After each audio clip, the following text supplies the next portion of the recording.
All right, so today you guys are in for a special treat because our special guest is none other than Stone Azarkan, the safety for the University of Utah. Got a pretty good story. He came here from Denver, Colorado. Was it Denver, Bailey? It was Colorado. Bailey and I got a chance to meet him a couple weeks back when we went and filmed him and Tyrone and Bentley Train.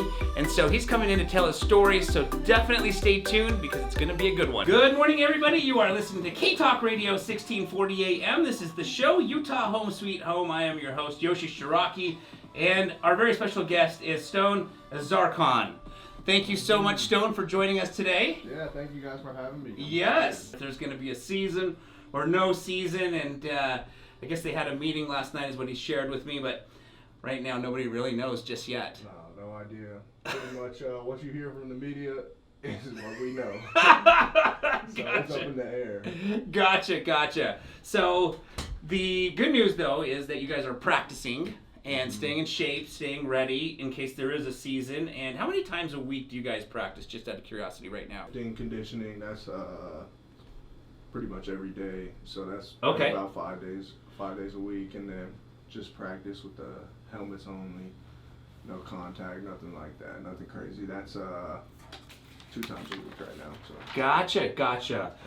Lifting and conditioning, just out of curiosity, what does that look like? How many hours is that? It's not too bad. It's usually about an hour lift, and then warm up included, like probably just a 45-minute run. So okay. But they find a way to make it tough. Make it intense. Yeah, for those 45 minutes. So I mean, you can get a good workout in with just 45 minutes. So sure, yeah. Yeah. Is it just is it the whole team that is at the gym at the same time, or is it like okay, D-back safeties and then Lions?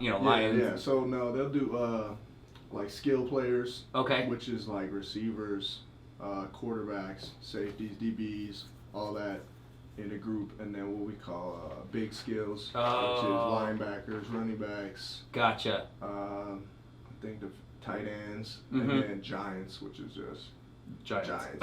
Self-explanatory. Yeah, the big guys. Gotcha. Yeah. And then the conditioning, same thing?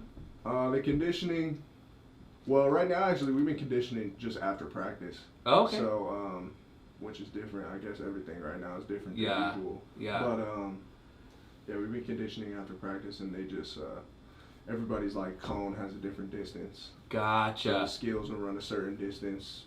Oh, the that makes bigs will sense. run a certain distance, and the giants will run a certain distance. Skills being the most, and gotcha. the smallest. Yeah. Gotcha. Okay, that makes sense. All right, so yeah, I've always been curious. So right now, practice twice a week.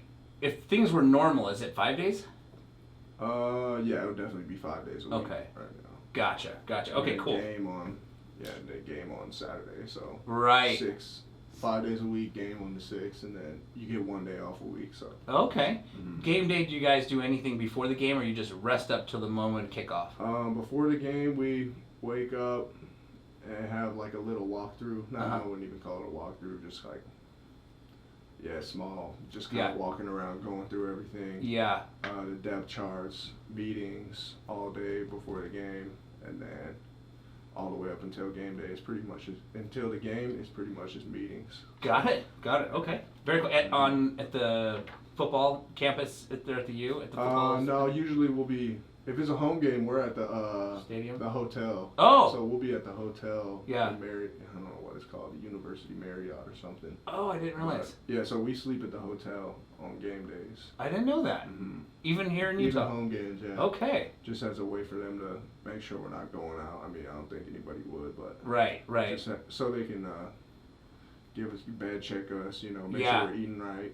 Oh, got it. Yeah. Has that been the case forever? Since I've been there. Okay. So I'm sure probably for quite a while. Got it. Never even knew that. Okay, very cool. Well, so those were questions that I hadn't planned on asking Stone, and we're going to dive into the questions now that I plan on asking Stone, but just the conversation we were having before we went live on air, it inspired those questions. I was curious. Yeah. All right, so Stone, can you please share a little bit about yourself? I got the opportunity to meet you a few weeks ago when we watched you, Jake Bentley, and Tyrone Smith training over at Olympus High School. And if you want to, for those of you who are listening, if you want to check out that video, you can go to utahhomesweethome.com. Actually, our website got hacked, so don't go there just right yet. Go to our YouTube channel, search Utah Home Sweet Home. I was going to tell you to go to utahhomesweethome.com and look for the YouTube link, but you can check out that video of these guys training. It was really cool because that was even before the Pac-12 shut down, and you guys were still putting in extra work outside of your work, which I was so impressed by. Yeah, so got a chance to meet you back then, and all I remember is you sharing back then that you were from Colorado, because the rest of it was you were training. But but do you mind sharing with us a little bit about yourself, where you grew up, and how you fell in love and committed yourself to football? So, grew up, like you said, in Denver, Colorado. Okay. I grew up in a little city called Broomfield. About 15, 20 minutes away from Denver. Okay. So, yeah, pretty much I started playing football when I was really little, flag football, just through the city. They had a big league in that city of Broomfield. Oh, wow. Like, a lot of kids, and so they would have like a little combine for the little kids, and then the coaches were really dedicated. It was all players' dads that coached. Oh, okay. And, they would have like a draft, I guess you could call it. Oh, wow. It would all pick players, I guess. Interesting. And then I think they would get like two picks of like either players or a different coach. Yeah. And then after that, they kind of just distributed the teams, like the players into teams, and so there would be like probably like 7 or 8 teams that we would play against, all at the same fields, and that's really where I started to love football, just because the coaches, and I was playing always around the same guys, just on different teams. Yeah. And so that's how I came to really love football. And how old were you at that time? I mean, I played in that league. It was called the BYFA, Broomfield Youth Football Association. Gotcha. I played in that from as little as I can remember, starting flag, and then all the way up until, I think probably like 8th grade. Wow. Yeah. Wow. Very cool. All the way until high school, so. Nice. Yeah. And for the listeners, you're at least half Filipino. Are you full? Or No, I'm half Filipino, yeah. My dad's from the Philippines. Okay. So. And your mom, just out of curiosity? My mom, she's from Montana. Oh, okay. She's from here. Gotcha. So, you know, my dad's from Japan, so football was not big in Japan. So football was not something he got me into as a little kid. Was it your dad or your mom who got you into football at that age? It was my dad, but he never played football. Yeah. He didn't play football, but he watched. He had season tickets for the Denver Broncos. Oh, okay. Right when he moved to Denver, that was like the first thing he did. That's I think awesome. He's had him for like 22 years now. Amazing. And every year he's just been getting moved up. And I think right now he's at the 5th row. Oh, wow. So he's had him for a long time. So he's a ride or die Broncos fan. That's awesome. Awesome. Very cool. All right. So then, how old were you when you decided, all right, this is going to be more than, you know, high school. This is going to be college football. And then when did you decide this was going to be something that you were going to do at a collegiate level? And when did you decide it was going to be for the youths? Yeah. I mean, I think every kid growing up wants to play professionally football. Right. But I don't think it was until probably my junior year that it really clicked in my head, like, I can do this, like, I can play college football. Yeah. If I put my mind to it.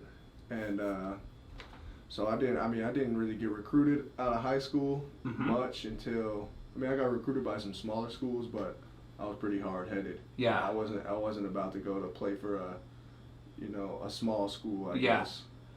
What I would consider a small school. Sure. Just because I was such a hard-headed kid, so it didn't matter what.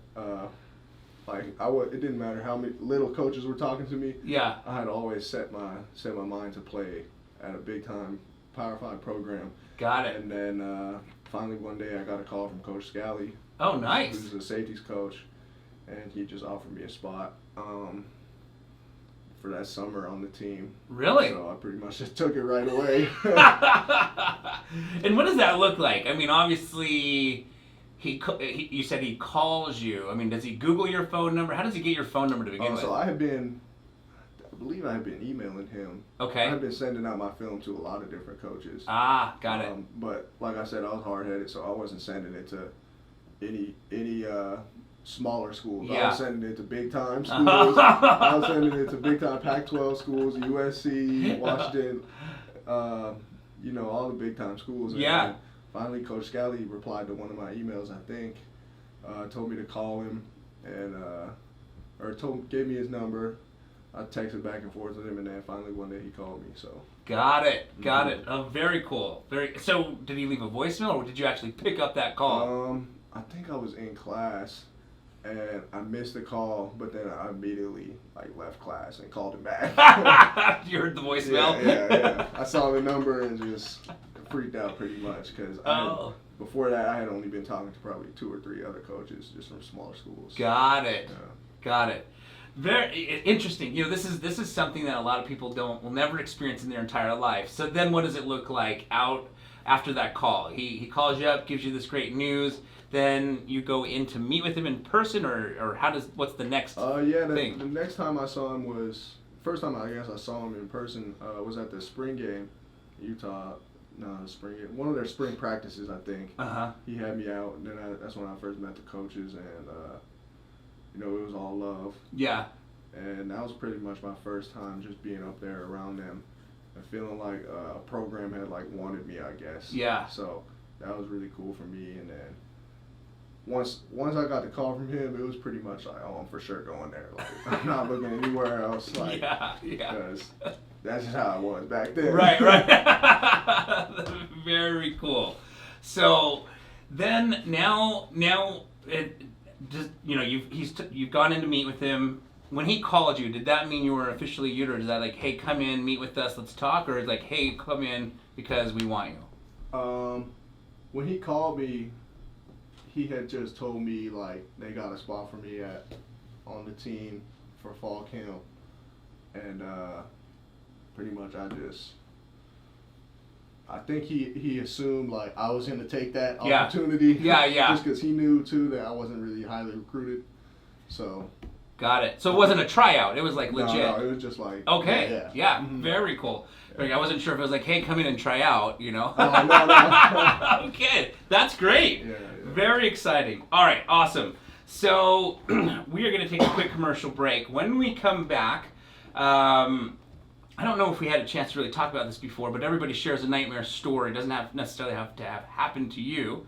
But do you have a nightmare story? Yeah, I think I got one. Okay, good. So when we come back, we are going to hear from Stone's nightmare story. And, you know, the nightmare story for me, from all our guests, whether we have entrepreneurs who are coming in sharing their experiences with business, or athletes like Stone, we've had Olympians, we've had real estate investors. You know, there's always a lesson to be learned from something that happens. I've had plenty of nightmares in my business career, which has made me better at business. So definitely stay tuned. We will be right back here in just a second. All right, so we just got done doing the show with Stone Azarkan, the safety for the University of Utah. And one of the things that I love to do is dissect mindset, as you probably already know if you watched the show, but one of the things that I wanted to share with you is a takeaway that I have is in that you can never give up. You know, he talked about how he sent his athletic resume to every big-time school. He knew he wanted to play for a big-time school, not a smaller school. Alabama, Oregon, USC, University of Utah. I mean, he just sent it out to everyone. Even though he wasn't highly recruited, he went and sent it out to everyone. He didn't give up, pursued his dream, and the University of Utah obviously called him, making his day, obviously, and fulfilling his dream. But you have to continue to pursue your dream and never give up. Whatever your dream may be, you cannot give up. You got to push hard. You got to send it out. You know, bunches in numbers, as they say. I mean, if your goal is to do something, don't just try and do it once. Do it tons and tons and tons of times until you finally succeed. So in his case, he just sent his resume out to every big time school he could think of and ended up getting the call from the University of Utah. So very good lesson there. Never give up. I hope you enjoyed the show. If you haven't watched the show, we have the full show that you can check out on our YouTube channel as well. So definitely go check that out. And I want to thank you guys so much for watching. If you like this video, Don't forget to give it a thumbs up. Please subscribe to this channel, and also don't forget to put a comment or a question down below in the comment section, and we will get right back to you with our answer.